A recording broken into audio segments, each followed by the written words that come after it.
tadi.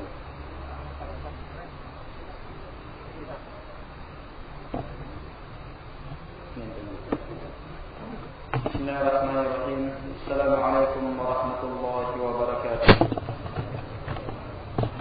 Innal hamdalillah nahmaduhu wa nasta'inuhu wa nastaghfiruh wa na'udzu billahi min shururi anfusina wa sayyiati a'malina. Man yahdihillahu fala mudilla lahu wa man yudlil fala hadiya lahu. وأشهد أن لا إله إلا الله وحده لا شريك له وأشهد أن محمدا عبده ورسوله يا أيها الذين آمنوا اتقوا الله حق تقاته ولا تموتن إلا وأنتم مسلمون أما بعد فإن أصدق الحديث كتاب الله وخير الهدي هدي محمد صلى الله عليه وعلى آله وسلم وشر الأمور محدثاتها وكل محدثة بدعة وكل بدعة ضلالة وكل ضلالة في النار.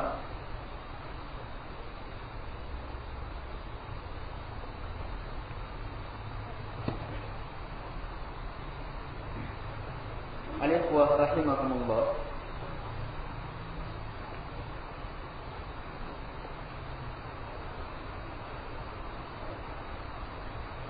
sungguh merupakan nikmat yang sangat besar yang tiada tandingannya, yang betul-betul menenggelamkan dunia beserta isinya ketika seseorang telah diberi kecintaan akan apa yang Allah Subhanahu wa taala turunkan berupa wahyu dan ilmu itu. Kecintaan terhadapnya ketika benar, maka akan menggerakkan kita untuk meraihnya dengan ketulusan, dengan mujahadah, dan sungguh hal ini adalah sebab terbukanya pintu-pintu kebaikan dari Allah Subhanahu wa taala. Karena itu ikhwah pupuk dan terus jaga kecintaan kita terhadap majelis ilmu, kecintaan kita terhadap ilmu Quran dan Sunnah. Pertahankan dia dengan cara mensyukurinya. Jadikan pertemuan demi pertemuan yang dengannya kita semakin tunduk dan taat kepada Allah Subhanahu wa taala. Sebab itulah kesyukuran. Dan hanya dengan kesyukuran akan datang tambahan dari Allah Subhanahu wa taala. Allah Subhanahu wa taala telah tegaskan, la in syakartum la azidannakum. Jika kalian bersyukur, maka pasti saya akan tambah. Lanjut pembahasan kita terhadap rukun iman yang ketiga. Kata Syekh rahimahullahu taala, wa kutubihi, dan beriman terhadap kitab-kitabnya. Kutub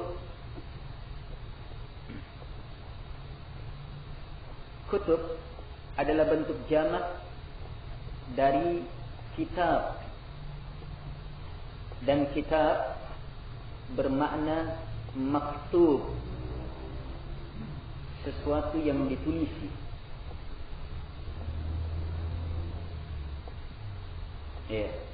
Sesuatu yang ditulisi. Bentuk yang seperti ini banyak dalam bahasa Arab. Di antaranya firash bermakna mafrush.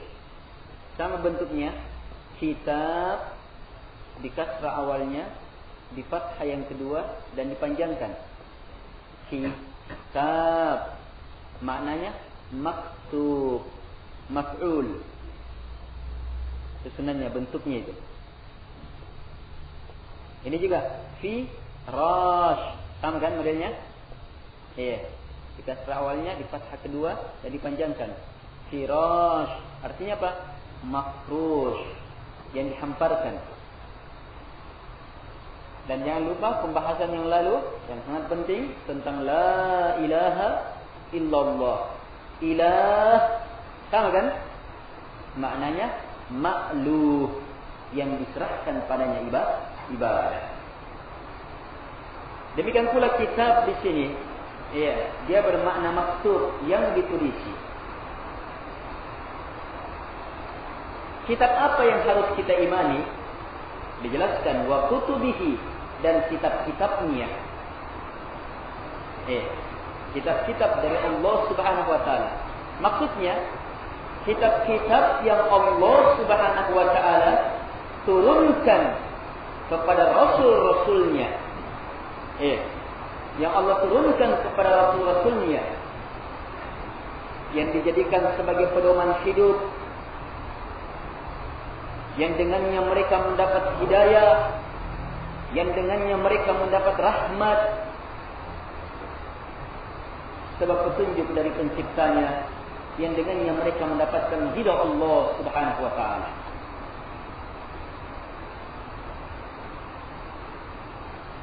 Yang mana semua ini tentunya dalam rangka tercapainya target yang merupakan fitrah manusia, yaitu kebahagiaan di dunia, di alam barzakh, dan di akhirat. Inilah kitab yang dimaksudkan. Kitab yang Allah turunkan kepada para rasulnya untuk menjadi petunjuk, menjadi rahmat, menjadi pemberi peringatan, menjadi penawar. Yang mana semua ini dalam rangka terwujudnya kebahagiaan manusia di dunia, dalam barzakh, dan di akhirat. Yang tidak akan mungkin ada kebahagiaan kecuali hanya dengan ini, dan tidak akan bisa kita wujudkan hal itu kecuali hanya dengan beriman kepadanya. Karena itulah keimanan terhadap kitab merupakan rukun iman yang sangat penting. Al-ikhwah rahimakumullah, beriman terhadap kitab-kitab Allah Subhanahu wa taala mencakup semua yang Allah Subhanahu wa taala turunkan, yang kita ketahui ataupun yang kita tidak ketahui, yang diberitakan ataupun yang tidak diberitakan. Kita wajib imani bahwa Allah Subhanahu wa taala telah menurunkan pedoman hidup, kitab yang menjadi sumber kehidupan hakiki bagi orang-orang yang beriman. Sumber kehidupan hakiki bagi orang-orang yang beriman. Ujian Allah Subhanahu wa taala turunkan dari atas ke bawah, yang dengannya hidup kita dengan kehidupan lahiriah. Kitab-kitab Allah juga turunkan dari atas ke bawah, yang dengannya hidup kita dengan kehidupan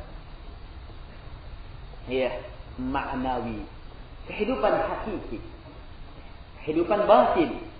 Dan kehidupan batin adalah kehidupan yang sebenarnya. Karena itulah orang yang hidup dengan kehidupan batin, walaupun mereka sudah meninggal, dengan terpisahnya ruh dengan jasad, maka tetap mereka teranggap orang-orang yang hidup di sisi Allah Subhanahu wa taala. Sebaliknya, orang yang tidak mempunyai kehidupan batin, walaupun masih beraktivitas sebagaimana kita beraktivitas, sebagaimana manusia-manusia lainnya beraktivitas, maka teranggap sebagai orang-orang yang mati, sebab tidak mempunyai hakikat kehidupan. Kalaupun dianggap sebagai orang yang hidup, maka kehidupannya adalah kehidupan yang rendah-rendah kehidupan, lebih rendah dari kehidupan hewan ternak. Sebagaimana firman Allah Subhanahu wa taala, "Ulaika kal'an'ami bal hum adall." Mereka itu seperti hewan ternak, bahkan lebih rendah, lebih hina dari hewan ternak. Camkan betul firman pencipta kita ini. Allah telah tegaskan bahwa ada jenis makhluk yang seperti ini. Seperti hewan ternak, bahkan lebih rendah, lebih hina dari hewan ternak. Di antara hewan yang paling rendah adalah hewan ternak. Sebab dia yang paling mudah diatur. Dipukul, dihantam, diapakan, terserah saja. Beda dengan hewan-hewan liar. Kita pukul, mungkin kita yang akan dikejar. Jadi hewan ternak betul-betul menunjukkan kerendahan. Tetapi ternyata ada yang lebih rendah dari hewan ternak. Dan ini adalah ucapan Allah Subhanahu wa taala. Siapa? Mereka-mereka yang tidak mau mengambil kemuliaan yang Allah Subhanahu wa taala turunkan. Mereka-mereka yang ingin mematikan dirinya dengan keingkaran terhadap nilai-nilai kehidupan yang Allah Subhanahu wa taala turunkan.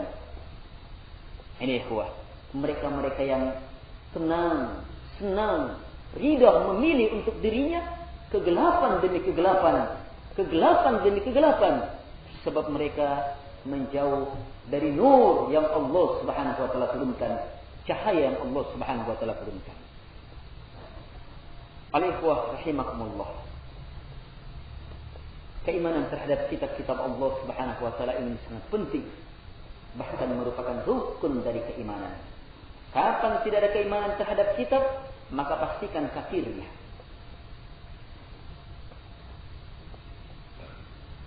Syekh Al-Utsaimin dari sinilah ikhwah, sangat penting kita memahami apa dan bagaimana beriman kepada kitab-kitab Allah Subhanahu wa taala.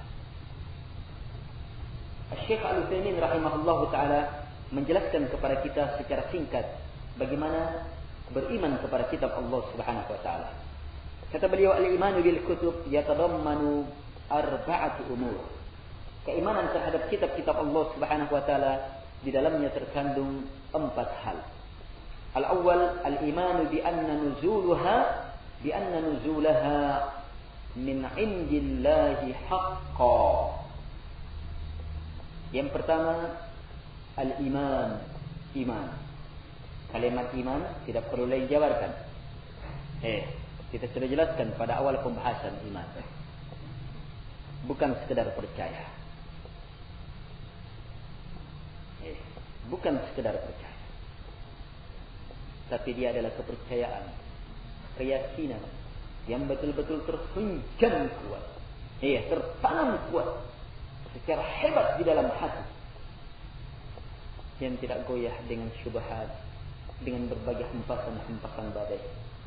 Bagaimanapun hebatnya, iman betul, yakin betul bahwa turunnya kitab-kitab itu dari sisi Allah Subhanahu wa taala, haqqan, secara benar datang darinya.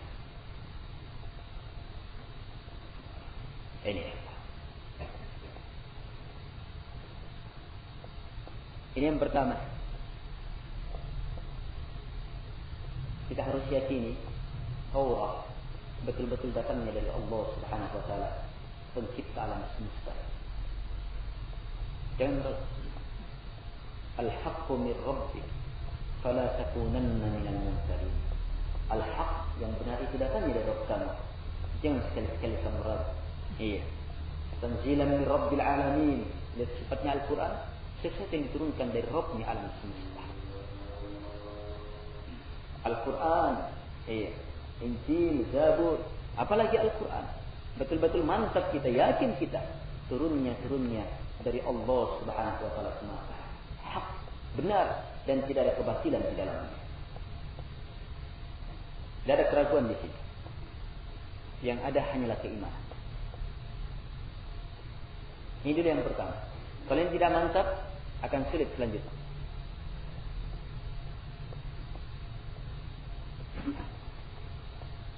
Kalau kita betul-betul yakin ini datangnya dari Allah Subhanahu wa taala, maka ini akan melahirkan sikap yang sangat mendalam terhadap Al-Quran. Kita akan melihatnya sebagai sesuatu yang sangat berharga, sebab datangnya langsung dari Allah Subhanahu wa taala. Kita akan jadikan dia sebagai sesuatu yang sangat berharga. Pendapat orang, perkataan orang, kesimpulan orang, kita tolak. Kita paling ketika bertentangan dengan sesuatu yang sangat berharga. Bahkan kita ukur pendapat dan perkataan orang, sikap dan tindakan seseorang, dengan apa yang sangat berharga dalam kehidupan ini, yaitu apa yang Allah Subhanahu wa taala turunkan.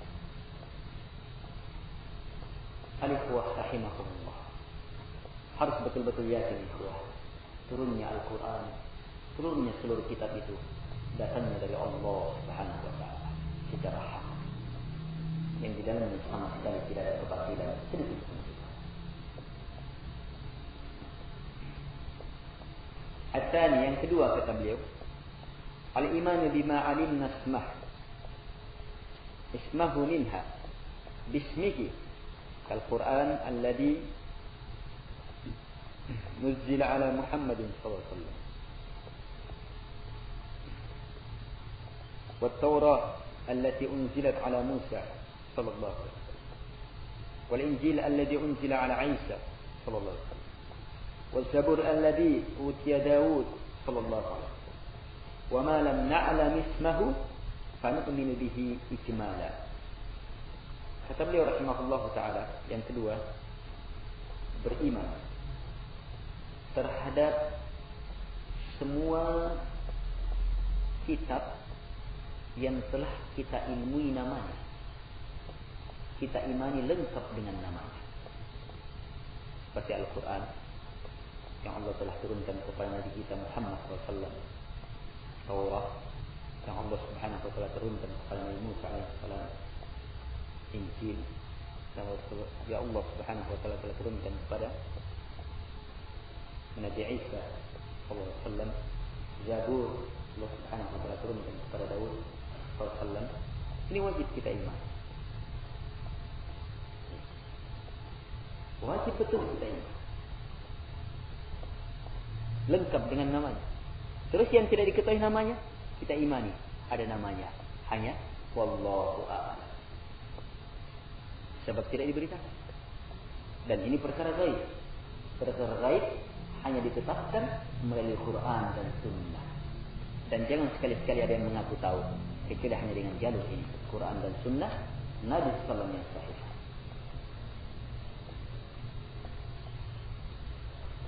Al-ikhwah rahimakumullah. Jadi kita imani lengkap dengan namanya bagi kitab-kitab yang kita ketahui namanya.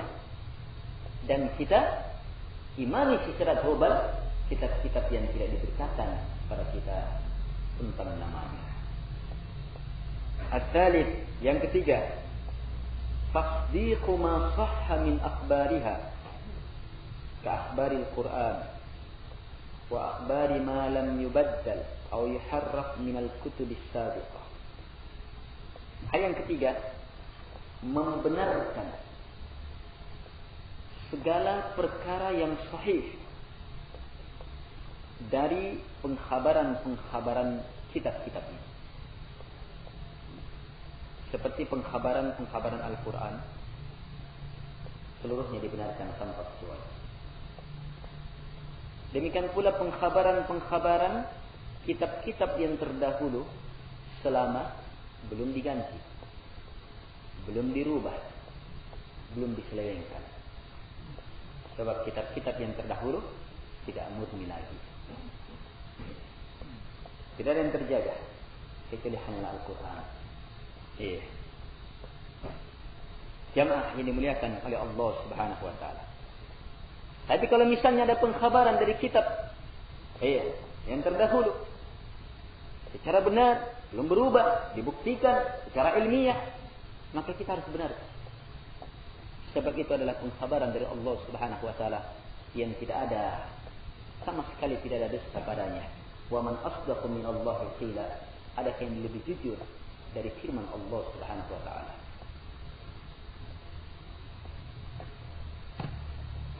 Al-ikhwah rahimakumullah. Ini dari sisi pembenaran pengkhabaran. Yang keempat, ini lebih tegas lagi, lebih rinci lagi. Al-amalu bi ahkami ma lam yunsakh minha wa ridha wa taslimu bihi sawa'un fahimna hikmatahu am lam nafhamha wa jami'ul kutubis sabiqah mansukhatun bil Qur'anil 'azim. Qala Allah Ta'ala wa anzalna ilaykal kitaba bil haqqi musaddiqan lima bayna yadayhi minal kitab wa muhaiminan 'alayhi ay hakiman 'alayhi wa 'ala hadha fala yajuzul amalu bi hukmin min ahkamil kutubis sabiqah illa ma sahha minha wa aqarrahu al-Qur'an.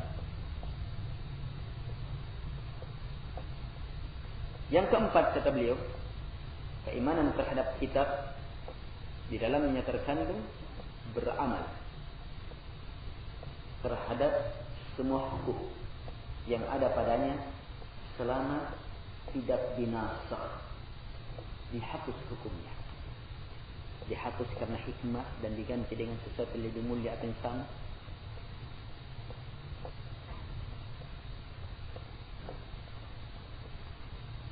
Jadi kita beramal terhadap hukum-hukum yang seperti ini, ridha terhadapnya, tulus menerimanya.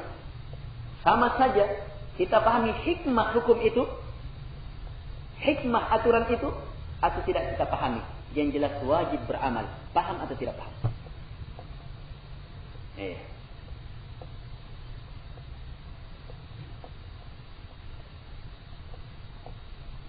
Kalau disuruh sholat menghadap kiblat, menghadap kiblat.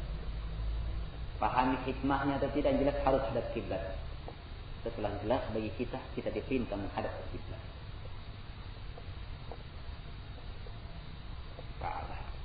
Lihat sebelumnya, ketika turun ayat-ayat dalam surah Al-Baqarah yang memerintahkan kaum muslimin untuk menghadapkan wajahnya ke kiblat.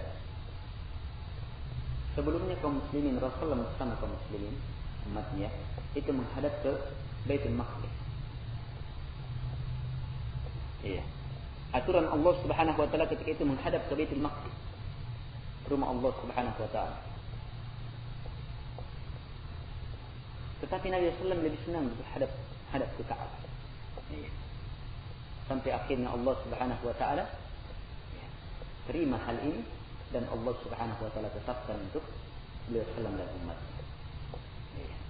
Ketika turun ayat yang memerintahkan mereka menghadap ke sana, maka ada kaum muslimin yang sementara sholat menghadap ke Baitul Maqdis, maka diberitahu bahwa kiblat telah mengarah ke Ka'bah. Maka ketika itu pula dalam keadaan sholat mereka berbalik. Lihat kesegeraan generasi pertama dalam menerima perintah Allah Subhanahu wa taala. Kesegeraan inilah yang hendaknya kita ikuti bi ihsan, dengan cara yang sebaik-baiknya. Kemampuan mereka untuk bersegera dalam melakukan perintah Allah Subhanahu wa taala dan dalam meninggalkan larangan-larangan Allah Subhanahu wa taala. Ini harus kita miliki. Dan ini makna mengikuti mereka dengan cara yang sebaik-baiknya. Ini adalah perkara yang membedakan kita dengan umat pertama, generasi yang terbaik dari umat ini. Khairun nasi qarni, kata Nabi sallallahu alaihi wasallam. Sebaik-baik zaman adalah zaman. Sebaik-baik manusia adalah manusia yang berada pada zaman. Karena itulah Allah Subhanahu wa taala mempersyaratkan ittiba kepada mereka bi ihsan, dengan cara yang terbaik. Kalau memang kita ingin mendapatkan ridha Allah Subhanahu wa taala sebagaimana Allah telah ridha kepada mereka. Was-sabiqunal awwalun minal muhajirin wal ansar walladzina ittaba'uuhum bi ihsan. Radhiyallahu anhum wa radu anhu. Orang-orang yang pertama masuk dalam Islam dari kalangan muhajirin dan ansar. Siapa mereka? Ini para sahabat dari kalangan muhajirin dan ansar. Kemudian orang setelahnya disebutkan sifatnya, walladzina tabauhum, dan orang-orang yang mengikuti mereka bi ihsan, dengan cara yang baik. Maka orang yang seperti ini, muhajirin dan ansar, sahabat, dan yang mengikuti mereka dengan cara yang baik, radhiyallahu anhum wa radu anhu. Allah telah ridha kepada mereka dan mereka pun ridha kepada Allah Subhanahu wa taala. Dan ini adalah puncak keutamaan bagi seorang hamba.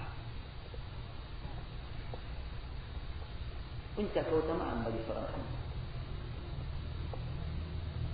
Al-ikhwah rahimahumullah.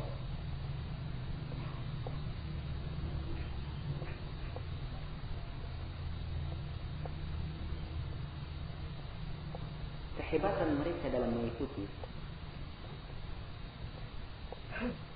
itu dapat kita lihat atau dapat kita upayakan dari kalimat ridho. Radhiyallahu anhum wa radu anhu. Mereka ridho, Allah ridho kepada mereka dan mereka berridho kepada Allah Subhanahu wa taala. Jadi, mereka punya kekuatan untuk ridho. Ridho terhadap apa yang datangnya dari Allah Subhanahu wa taala. Keridhaan ini yang sangat hebat dalam diri mereka, yang menyebabkan mereka bersegera, cepat dan cepat, sehingga jadilah dalam golongan orang-orang as-sabiqun as-sabiqun. Orang-orang yang pertama yang bersegera, sehingga yang pertama dan bersegera pula masuk ke dalam surga. As-sabiqun maksudnya yang bersegera di dunia. As-sabiqun yang kedua, yang pertama-tama di akhirat. Jadi terdahulu di dunia, terdahulu di akhirat. Terdahulu dari sisi ilmu, dari sisi iman, dari sisi pelaksanaan. Dari sisi kesabaran, dari sisi penjentuhan. Maka dia akan terdahulu di akhirat nanti.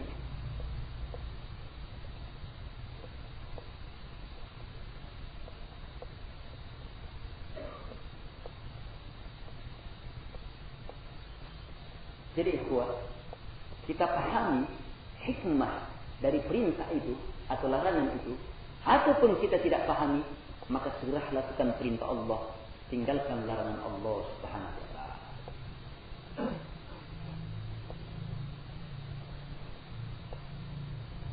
Kemudian kata beliau, seluruh kitab-kitab yang terdahulu itu telah dihapus oleh Al-Quran yang sangat agung ini. Dengan dalil firman Allah Subhanahu wa taala yang terdapat dalam surah Al-Maidah ayat 38. Sungguh kami telah turunkan kepada engkau ya Muhammad kitab bil haq, dengan cara yang hak. Coba lihat, wa anzalna ilaika. Siapa yang turunkan? Kami, kata Allah. Harus imani, datangnya dari Allah. Ilaika, kepada engkau. Harus imani bahwa diturunkan kepada Rasulullah sallallahu alaihi wasallam. Apa itu Alkitab? Kitab. Kitab ini bil haq, dengan cara yang hak. Jangan sekali-sekali menganggap ada kebatilan di dalamnya, sedikit pun juga. Musaddiqa, yang mana kitab ini membenarkan lima baina yadayhi minal kitab. Membenarkan apa yang berada di hadapan dari kitab ini. Peringatan-peringatan terhadap kitab itu, misalnya berupa hari berbangkit, itu dibenarkan pula oleh Al-Quran. Membenarkan kandungan kitab yang terdahulu. Kemudian wa muhaiminan alaihi, dan muhaiminan alaihi. Al-Quran pula muhaiminan alaihi, dia muhaimin terhadap kitab-kitab yang terdahulu. Apa maksudnya muhaimin? Kata beliau, hakiman alaihi, penentu terhadap kitab, penghukum terhadap kitab-kitab yang terdahulu. Atas dasar ini kata beliau, tidak boleh beramal dengan hukum apapun dari hukum-hukum kitab terdahulu, kecuali kalau memang benar hukum itu dan diakui oleh Al-Quran. Dua syaratnya. Benar dan diakui oleh Al-Quran.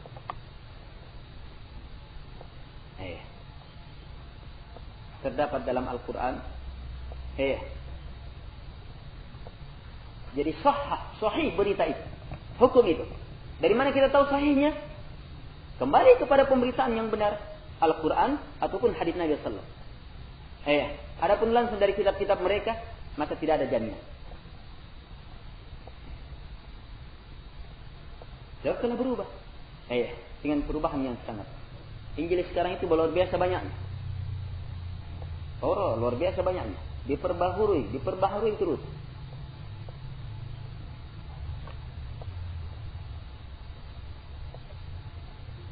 Dan ini salah satu sebab yang menyebabkan orang-orang Nasara semakin ragu terhadap agama. Sebab kitab yang mereka anggap suci tidak lagi suci.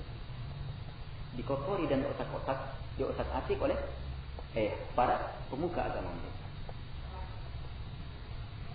Al-ikhwah rahimahumullah. Jadi harus sahih dari keterangan Quran maupun dari keterangan sunnah Nabi sallallahu alaihi wasallam yang sahih. Kemudian diakui oleh Al-Quran.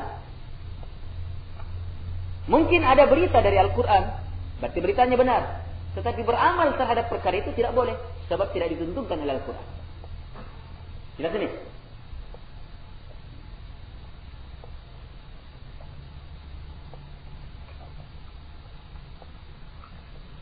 Anggap misalnya dalam hadis Nabi SAW diberitakan, atau dalam Al-Quran diberitakan tentang pemberitaan dalam surat Al-Baqarah. Allah Subhanahu wa taala memberitakan tentang salah satu keadaan Bani Israel. Allah Subhanahu wa taala perintahkan mereka bertobat dengan cara membunuh diri-diri mereka. Ini berita benar. Sebab Al-Quran benarkan. Terus diamalkan? Tidak diamalkan. Sebab tidak dibenarkan pengamalannya oleh Al-Quran. Allah Subhanahu wa taala telah anugerahi umat ini dengan cara taubat tersendiri yang penuh dengan rahmat dan kenikmatan.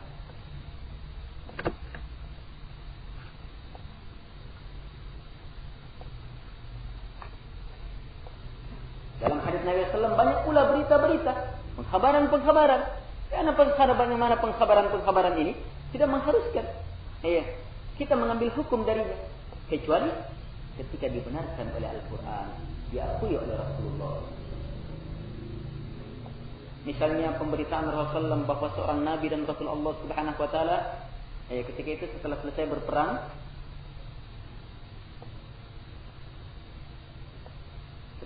berperang, harta rampasan perang mereka dikumpul, kemudian dibakar, kemudian akan turun api dari langit mengambil harta rampasan dan membakar. Ini hadisnya sahih. Terus kalau kita berperang karena Nabi beritakan seperti ini, ada harta rampasan misalnya, maka dibakar. Tidak. Harta rampasan pertama sudah diatur dalam Al-Quran. Sekian. Al-ikhwah rahimakumullah. Jadi kita beramal terhadap kitab-kitab Allah Subhanahu wa taala selama tidak dirubah hukumnya. Dan yang menjadi acuan pedoman adalah Al-Quran. Al-Quran seluruhnya kita harus benarkan, kita amalkan. Selain Al-Quran, dilihat. Ketika diakui pemberitaannya, dibenarkan pemberitaannya oleh Al-Quran maupun hadis Nabi SAW, maka kita benarkan. Adapun pengamalan, maka kembali juga ketika diakui oleh Al-Quran. Atau Rasulullah Sallallahu Alaihi wa ala alihi wasallam. Al-ikhwah rahimakumullah.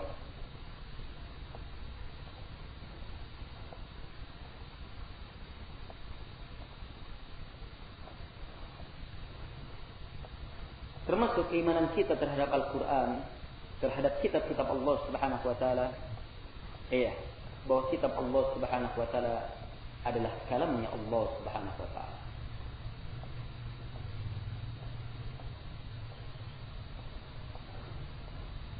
Dengan bahasa yang disesuaikan dengan umat-umat. Adapun Al-Quran turun dengan bahasa Arab yang sangat jelas. Di Arabiyyin mubin, dengan bahasa Arab yang sangat jelas. Allah Subhanahu wa taala mengucapkan firman-firman itu, didengar oleh Jibril, kemudian disampaikan kepada Rasulullah SAW. Demikian pula kitab-kitab yang lain. Allah Subhanahu wa taala, bukan yang lain. Kalau begitu, dia adalah kalamnya Allah, ucapannya Allah, dan ucapannya Allah Subhanahu wa taala adalah sifat Allah Subhanahu wa taala, bukan makhluk. Bukan makhluk.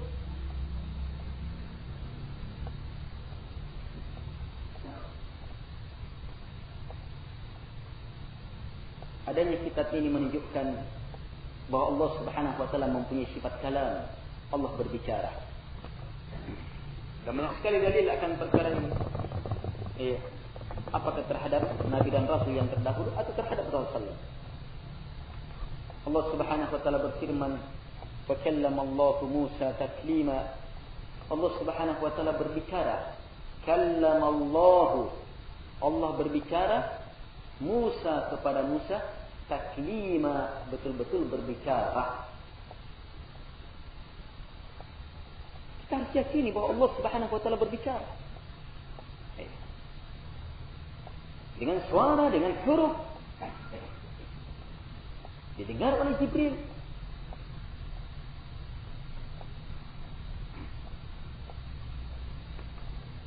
Kalimat Allah Subhanahu wa taala sangat dahsyat, luar biasa.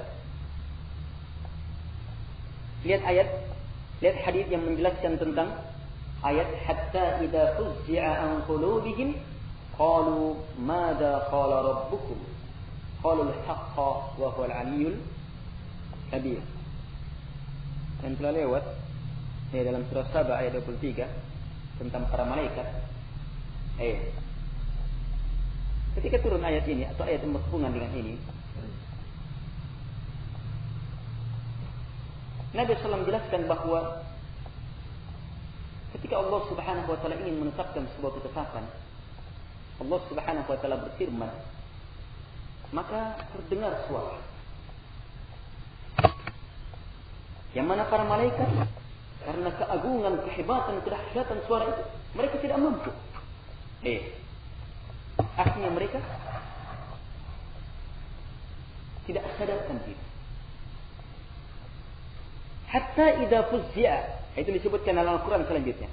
Maka tak kala fuzzi'a, dihilangkan kaget, an qulubihim, dari hati-hati mereka, barulah mereka mampu bertanya, qalu madza qala rabbukum, apa yang difirmankan?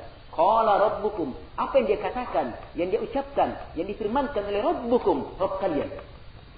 Ini jelas menunjukkan bahwa yang menyebabkan mereka kaget, terjatuh, tidak sadar adalah firman Allah Subhanahu wa taala. Dan itu selanjutnya mereka bertanya, apa yang difirmankan oleh Rabb kalian? Qalu al-haq, mereka menjawab al-haq.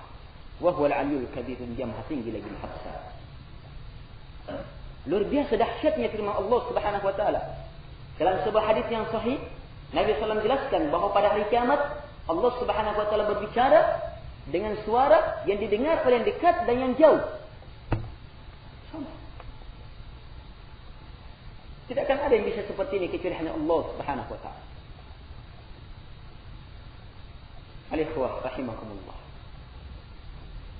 Jadi wajib kita imani bahwa Allah Subhanahu wa taala berbicara sebagaimana dengan kehendaknya. Allah Subhanahu wa taala berbicara dengan ilmu. Dengan ilmu Allah Subhanahu wa taala yang tiada tandingannya. Karena itulah firman-firman Allah Subhanahu wa taala dipenuhi dengan nilai-nilai ilmu yang tidak ada tandingannya. Firman-firman Allah Subhanahu wa taala menjadi cahaya, menjadi petunjuk, menjadi pedoman, menjadi penawar, menjadi penyejuk.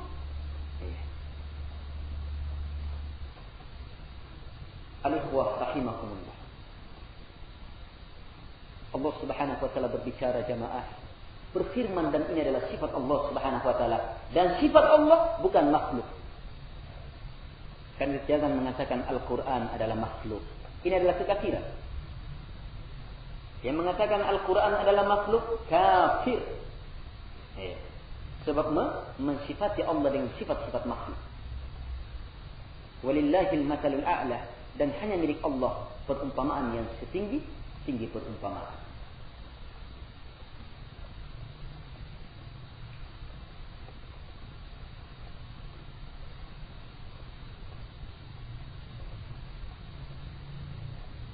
Mungkin ada yang berkata, ya, dia kalamnya Allah. Ketika itu didengar oleh Jibril. Kalau sampai sekarang bukan lagi kalamnya Allah, kalamnya saya. Saya ucapkan. Dengarkan firman Allah Subhanahu wa taala, "Wa in ahadun minal musyrikin istajara fa'ajirhu hatta yasma'a kalam Allah."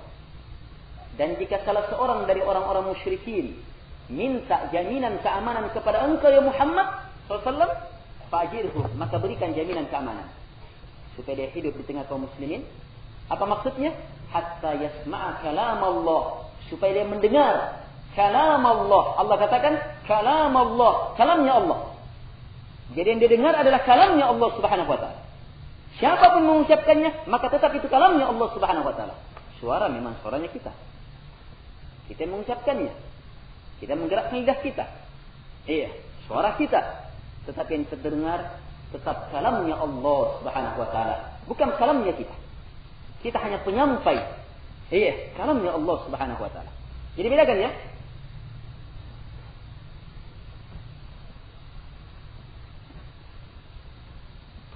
Sebagian orang mengingkari Allah Subhanahu wa taala berbicara, dan keingkaran ini adalah kekafiran. Ini perkara akidah. Iya. Tidak ada tawar-menawar di sini. Siapapun orangnya, kafir kalau mengingkari Allah Subhanahu wa taala tidak berbicara. Atau mengatakan Allah Subhanahu wa taala, kalamnya Allah Subhanahu wa taala makhluk. Al-ikhwah rahimakumullah. Lihat dalil.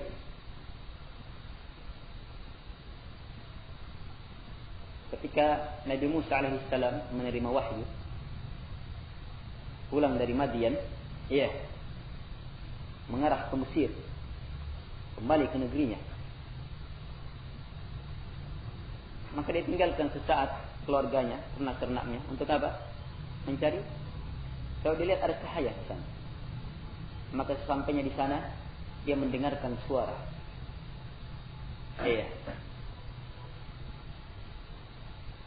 Suara itu mengatakan, "Ayya Musa, inni anallah."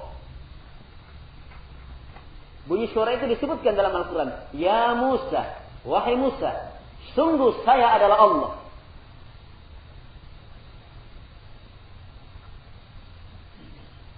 Ini dengar oleh Musa. Sungguh saya adalah Allah. Ada yang mengatakan makhluk yang berbicara seperti ini? Kalau mengatakan makhluk berarti Tuhannya Nabi Musa adalah makhluk. Yang memberi wahyu kepada Musa adalah makhluk. Dan ini adalah kekafiran. Sebab tidak mungkin makhluk mengatakan sungguh saya adalah Allah. Allah Subhanahu.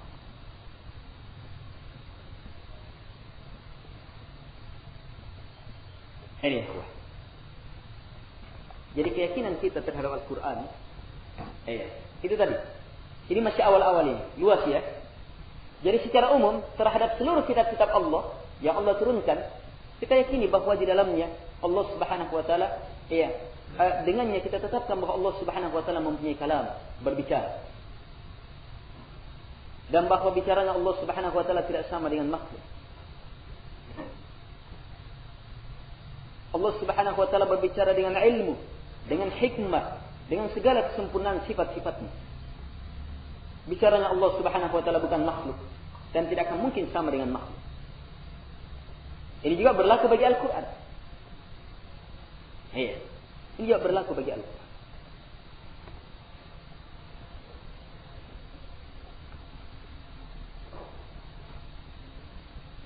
Kemudian kalamnya Allah Subhanahu wa taala itu dengan suara, dengan huruf, dengan ilmu. Sebagian orang hanya mengakui dengan ilmu saja. Allah ilmui, tapi bukan suaranya Allah, bukan lafaz-lafaznya Allah. Yang terdiri dari huruf-huruf.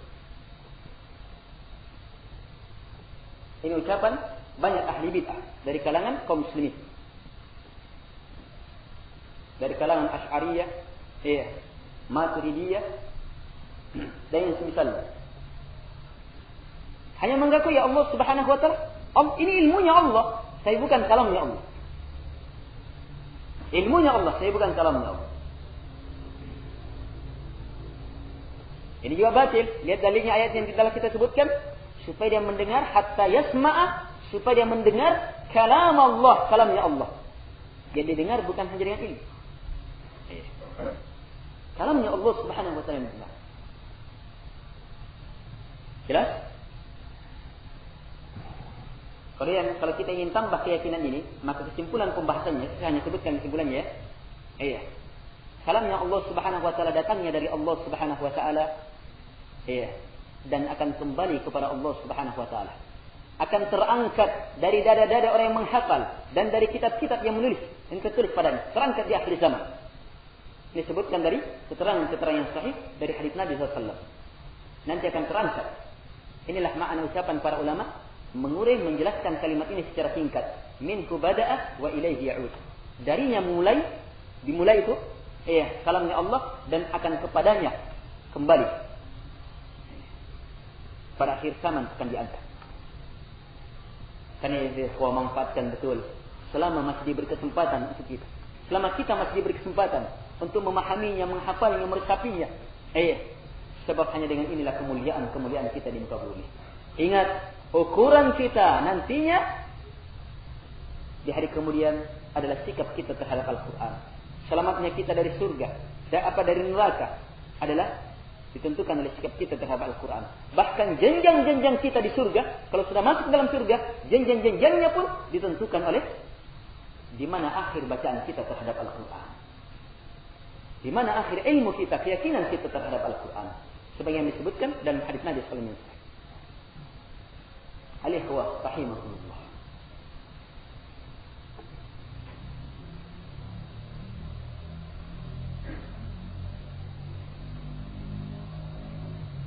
Kemudian ada perkara yang perlu dipahami. Kalau ada yang bertanya, mushaf. Kan biasa ada orang kalau bahasa orang Indonesia bilang Al-Quran, maka mushaf. Alian Al-Quran. Sini Al-Qurannya dulu, artinya mushaf. Sekarang mushaf ini apa hukumnya? Mushaf kalamnya Allah atau apa? Iya. Kita katakan ini rincian. Mushaf, di dalamnya terdapat kalam Allah. Adapun kertasnya, penanya, orang yang menulisnya, mesin-mesinnya, seluruhnya adalah makhluk. Tetapi yang ditulis adalah kalamnya Allah. Dan kalamnya Allah bukan makhluk. Paham? Sama juga ketika saya membaca Bismillahirrahmanirrahim. Alhamdulillahirabbil alamin. Arrahmanirrahim. Maliki yaumiddin sampai akhir. Saya makhluk. Lidah saya makhluk. Suara saya makhluk. Iya. Tetapi yang saya baca adalah kalamnya Allah Subhanahu wa ta'ala. Dengar, paham ini? Iya. Kalamnya Allah Subhanahu wa ta'ala.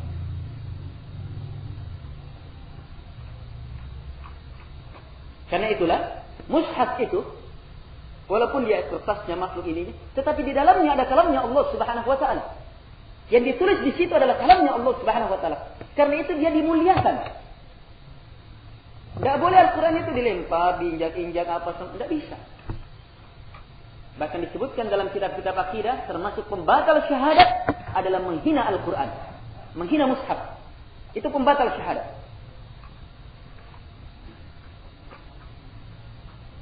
Allah Subhanahu wa ta'ala berfirman, "Qul abillahi wa ayatihi wa rasulihi kuntum tastahzi'un."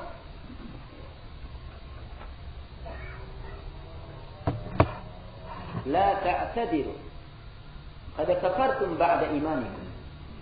Allah Subhanahu wa ta'ala berfirman, apakah terhadap ayat-ayatnya, terhadap Allah dan terhadap ayat-ayatnya, ayat-ayatnya juga, wa rasulihi dan terhadap rasulnya, kalian memperolok-olokkan. Istihza. Jangan kalian berutur, sungguh kalian telah kafir setelah keimanan kalian. Ini ayat turun berhubungan dengan apa? Orang munafikin atau orang punya nilai iman, punya sifat-sifat munafikan juga, ikut berperang pada zaman Nabi sallallahu. Kemudian dia mengucapkan kalimat-kalimat senda gurau, katanya tidak ada orang yang tidak orang yang paling rakus perutnya dari ahli qiraah kita, qurra'nya kita. Para sahabat Nabi disinggung. Tidak ada orang yang penakut ketika bertemu dengan musuh, tidak ada yang paling dusta ucapan-ucapannya, kalimat-kalimat olok-olokan, tapi dengan nada bermain-main. Maka sahabat yang mendengarnya melaporkan kepada Nabi sallallahu, mengatakan kamu adalah munafik, ingin melaporkan kepada Nabi sallallahu, ternyata telah turun ayat, itu tadi ayatnya. Orang ini datang kepada Nabi sallallahu, merengek kepada Nabi sallallahu, dalam keadaan Nabi sudah di atas ontanya. Dia tergantung di otak Nabi sallallahu, mengatakan innama kunna nakhudhu wa nal'ab. Ya Rasulullah, kami tidak lain kecuali hanyalah sekedar bersenda gurau dan bermain-main saja. Tetapi Nabi sallallahu tidak menambah ucapannya kecuali hanya dengan ucapan, katakanlah apakah terhadap Allah, terhadap ayat-ayatnya dan terhadap Rasulnya kalian memperolok-olok. Coba lihat ayatnya turun sehubungan dengan ini. Sementara peristiwanya bukan langsung kepada Allah kan? Bukan langsung kepada ayat-ayatnya ini. Tidak langsung kepada Rasulnya, tapi kepada para sahabat, orang-orang yang memuliakan Allah dan Rasulnya. Tapi sudah kena. Jangan kalian beruzur, sungguh kalian telah kafir setelah imannya kalian. Allah akui punya keimanan, tapi ternyata kafir dengan istihza itu, memperolok-olok itu. Ya. Apalagi kalau memang langsung mushaf yang diinjak-injak, yang dibakar dengan misalnya. Ini tidak pantas itu. Dengan maksud untuk menghinakannya. Dengan maksud untuk menghinakannya. Tidak pantas kan.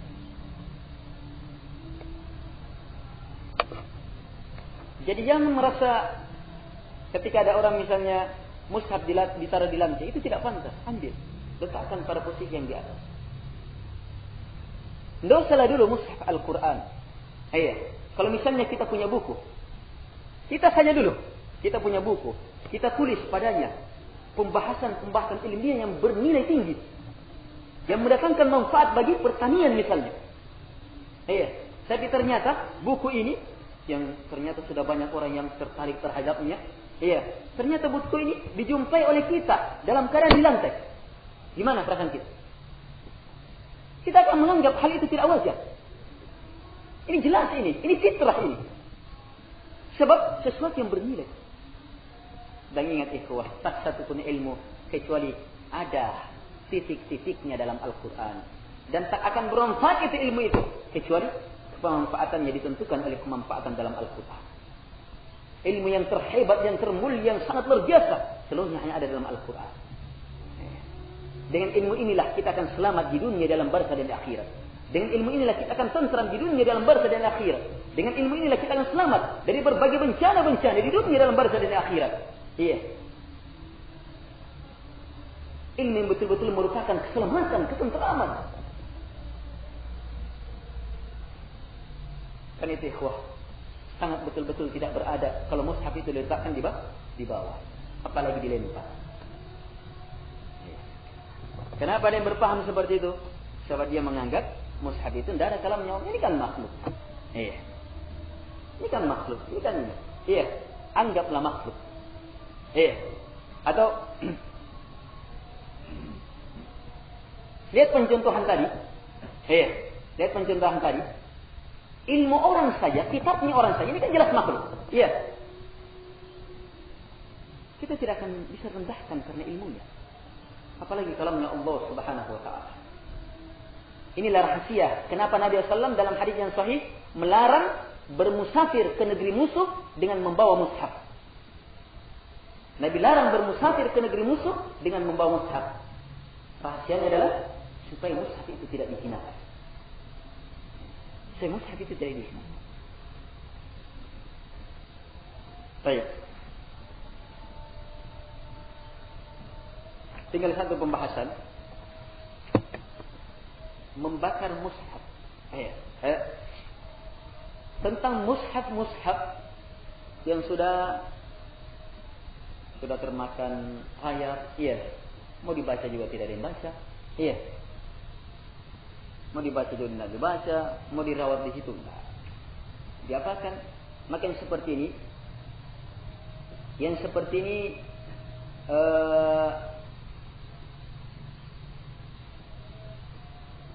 para ulama sebutkan bisa jadi tanam. Supaya dengannya hancur di tanah. Tentunya di tempat-tempat yang tidak dihinakan di situ. Hanya saya sendiri memilih hal yang kedua yang dipilih oleh para ulama, yaitu dibakar. Untuk menyelamatkan dia dari penghinaan. Dibakar sebagaimana dilakukan oleh sahabat Rasulullah, dan ini kesepakatan sahabat. Ketika sahabat Utsman bin Affan radhiyallahu anhu mengumpulkan mushaf, mengumpulkannya dan mematengkannya, kumpulkan seluruhnya ayat-ayat Al-Quran dalam satu mushaf. Mushaf yang sebelumnya sudah dikumpulkan oleh Umar radhiyallahu anhu. Terkumpul sebelumnya pada zaman Khulafaur Rasyidin. Kemudian pada sampai kepada zamannya Khulafaur Rasyidin yang ketiga, itu Utsman bin Affan radhiyallahu anhu, dia ambil mushaf itu. Kemudian dia panggil sahabat ahli Quran. Kemudian diteliti, pokoknya sampai betul-betul paten. Kemudian setelah itu, semua lembaran-lembaran yang ada, sebab belum terkumpul. Sebagian sahabat hanya mempunyai lembaran-lembaran dalam surah ini saja. Yang lainnya dan yang di surah ini. Sehingga membuat kacau nantinya. Semuanya dibakar. Dikumpul dan dibakar. Nah, kemudian dicetak dan diperbanyak, ini yang sudah baku.